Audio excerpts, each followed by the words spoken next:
Hello ladies and gentlemen, today we will learn how to create this amazing glass morphism effect, or as you may heard, frosty glass effect. You can create in Photoshop. Very easy, great effect for your text holders or maybe an icon if you want to put it on a neat little background. So let's get started. First of all, you need to create your background. I have a simple wallpaper I made for my own brand. Import it to your file over here, adjust it accordingly. So you can take it over here, smaller or bigger if you want. Alright, so there are two ways to make this: destructive and non-destructive.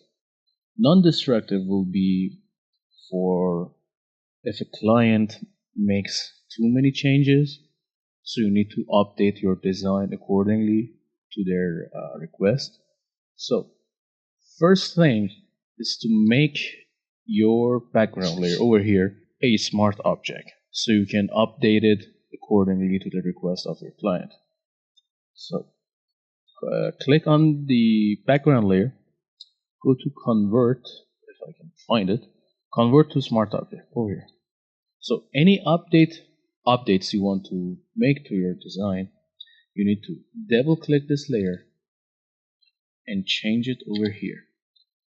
After adding your updates or changes, whatever, or any edits do you want, you need to hit Control S or go to the file menu and save. When you save it, it will process under here, over here, and it will update the changes to the background layer that you have over here. So Control Z, undo it. After choosing your shape, so I'm here to my shape tool over here. You can do it with any shape you want. I'm gonna start off with a rectangle. Don't worry about the color, it will change accordingly. So add a little bit of corner to the edges to make it a little bit modern, and duplicate the background layer. You can either hit Ctrl J or Command J on Mac, or drag it on the plus sign over here, duplicate it. Bring it up above the shape layer. And now you need to make a clipping mask, either by holding Alt on your keyboard, like this, or right click on it and create a smart object. Not a smart object, a clipping mask, which is this area. Where is it? Create clipping mask. Or you can just simply hit Control Alt and G, like this. And now these two layers are linked with each other.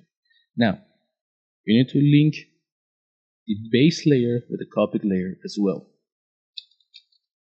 You select both of them, holding Control here and clicking on the other layer, the copied one. Right click and link layers together. This will match any changes together. So if you do some changes on this, it will update on this as well. And any changes on this, which we need to do on the separate layer over here. Oh my God, this is destroyed. Give me a second. Yeah, this goes. Save it over here. Any changes we do here will be automatically updated to this layer and the smart layer that is copied right over here. So now, you might be wondering why the layer is invisible. It is there. It's just the background here needs to be, the copied layer needs to be aligned with the background. So if I move this like this, it will be linked with this one. That's why everything should be linked together. So if they weren't linked, give me a second, unlink them. If I move the top layer, which is copied one, it will get distorted. You see, that's why we need to keep them linked to each other, so any changes will happen to the both layers at the same time, which will mostly saves time for us. Don't need to do anything over again, so this is a little time saver. So remember, linking layers together. Alright, now the second part is create the effect for the shape that you have. Double click on the rectangle. And remember, you don't need to do this every single time. You can just save it as a layer style to save time in the future. The first thing is to add a bevel and emboss. It needs to be very subtle, like 2 pixels or 1. Don't put it on 0, it will get a very weird effect. And if you are going to print this, even in the CMYK realm of colors, it will get distorted in the printing process. They cannot, especially on the older machines that make the printing stuff, it will be distorted in the print. So make it a little bit bigger. 2 or 3 pixels are more than enough for this effect. And make it a little bit softer to create a little bit of hazy glow on the top. Kind of a rim lighting effect, a little bit of a highlight over here. So you can use a global light. So if you add a shadow, everything will be oriented in the same angle. So I'm gonna keep it at 90. Contour, sure, it will help. Check the anti-alias checkbox over here. Stroke is not recommended. It's kind of a little bit distracting too much. You can add a shadow layer if you want to separate it from the background. So no stroke here. Inner shadow can also be used as a doubled inner glow layer. So if it's too much for you, you can add a contour to it and lower the opacity and make the blending mode to linear and lowering the opacity. You have more control over it, and it has a very hazy looking, a frosty looking effect to it. It will make it more realistic as a piece of glass. And you can add inner glow as well. You can also change the contour to this one on the left. I don't know if it has a name. Half round. I just learned that after 20 years. This has a name. Alright. Make it to a half round. It will pop more. And lower the choke a little bit. Size, the more the better. The more the better. Don't forget that. And you can change the blending mode as accordingly to your own design or to your own taste. Lower or raise the opacity. It makes the design pop even more. Check the anti-alias mode. It won't have any jagged edges. If you're a gamer, you understand what this means. So stain, not recommended unless you want to go for a little bit of a glowy effect here. Very subtle effect, but it darkens the image behind it. Not recommended even if you put it on linear. Too much to control. So your mileage may vary on this one, so you can change it according to your own design or your own taste. So color overlay doesn't matter. Gradient, this is the most important part over here. Gradient, you can add as many as you want. So my text is yellow on my background over here, so I can add a yellow haze to the entire shape over here. So a little bit of haze over here. You can change the layer, change the style to reflected, and reverse it. So you have double the haze over here, one on the top, one on the bottom. Just a subtle effect. It's the subtlety that counts in this design, because glass, really, how many times we hit a glass door in our lives? Glass is not very noticeable, but it's the subtle hints of existing that makes it pop in the real world or in the design. Now, add another layer. If you don't have another layer effect over here at the gradient, just hit this plus icon over here. Some layers are bound to one, but other ones can be added more and more, like shadow, stroke, and stuff. But outer glow and stain, I don't know why. I will search for the answer and I will tell you in the next video. But gradient overlay, just hit the plus icon over here and you can add another one. Now, you can add a radial. Really helps with your effect over here. It's a very cool design. You can move it like this. So if you have a, I don't know, a bright object over here, you can just imagine a light over here. Imagine with me, all right?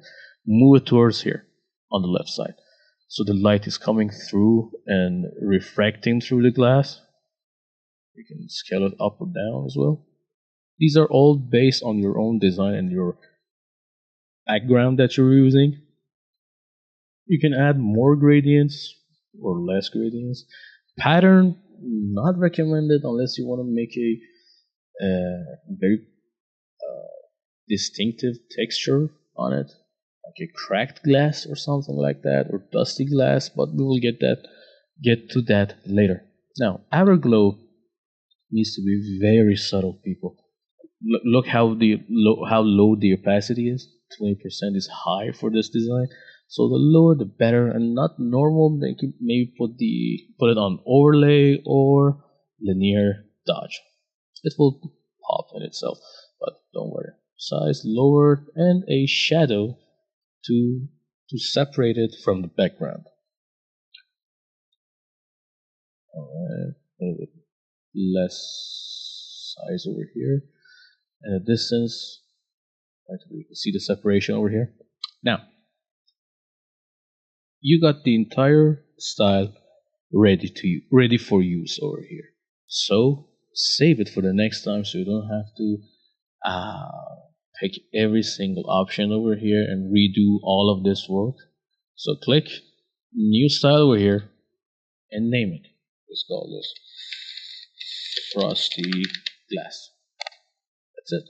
And it is saved in the, where is it, style menu over here, right here, frosty glass, and click OK. Now, the important thing is, close this tab group over here. The important thing is the effects you add to the background. Now, you have a layer over here that is linked. Library cannot be modified. Thank you. The layer over here is linked to the second layer on top, which means anything you do to this layer will affect this one directly. If you want to add any text that will go beneath this layer, you need to change on this one, the first one, the original layer. So double click it always. Let me close this one. Any smart object, this is for this not related completely to this tutorial. Any smart object, if you want to edit it, so if I want to let's say erase this part, not masking, erase it completely or distort it, needs to be opened in a different document in the Photoshop itself. So if I want to erase this part of this image, it tells me this isn't a smart object. It needs to be rasterized. Raster is a fancy word for pixel. Don't get confused over that. If you want to change it directly, add any edits to it directly, it is not possible. If you even want to add a gradient, it will not let me do it. So double click on the smart object. It will open a whole new document, so you can add whatever you want. Okay? Don't do this as I did. So let's say you want to add a text.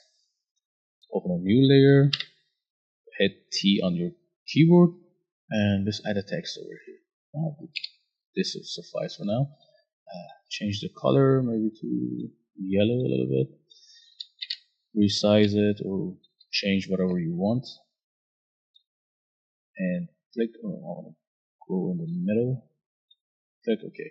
Now, after you did any changes to the document, you need to save it. Control S, saving 99%. Close it. Don't forget that. That's an important tip. And it is done. It has updated the original layer and the layer that was copied. So, how do we make this better? By adding effects to the copied layer, which is clipped to this rectangular shape that we have right here. So now you need to add some effects to the updated design over here, which we added the text. This copy layer, select it, go to filter, and first of all, you need to blur it before adding any special effect to make it frosty. you need to blur it. Gaussian blur should suffice. Too much blur will ruin the design. You need to have appropriate amount of blur so you can distinct a little bit the shapes in the background. Still be legible a little bit. I think this is enough. A little bit more, too much. And this pixel count may vary for you because of the document size I'm using is 2K by 2K over here, 2K pixels. So 20 for me and my situation over here is good for now. Hit the OK button and go back to the filter, add some noise. 3% is enough, or because my document size is a little bit lower, this is too much. So I'm gonna hit 2 and hit tab to update it. I think 2 is okay, maybe 2 a little bit too much, 1.5. How's that looking? That is much better. So you can zoom in to see how much it's affecting. So this is ruined. Well, this looks a little bit cool, maybe for a snowy effect, maybe, but for another day. So 1.5 it is. Hit OK. Now the final part, we need to go to filter gallery. These options over here, you have artistic, brush stroke, but we need to head to the distorted part and click glass. Now glass has many options over here: distortion, smoothness, and scaling. Scaling just makes the ripples a little bit bigger, so smaller scale is recommended, and a little bit of distortion. And I think if you don't get a very smooth effect over here and the smoothness is at the max level, lower your distortion to make it softer. This is enough, I guess, because if this has too much effect on it, the text above it, above the rectangle over here, will not be too legible. So be careful what you are doing in here. So this much distortion, a little bit maybe. Not perfect. So, and this bright burnt highlight over here can be adjusted via either the inner glow you added or gradient. So if I lose one gradient over here, so it's the inner glow, I believe, has a too much effect. Oh yeah, so adding one gradient and second one, that's enough. Now hide everything and you have your texture over here. So if I move this around, it will move the effect with it. Thank you for your time, people. Thank you for watching this video. Hope you enjoyed it and learned something new today. And I will see you guys in the next video.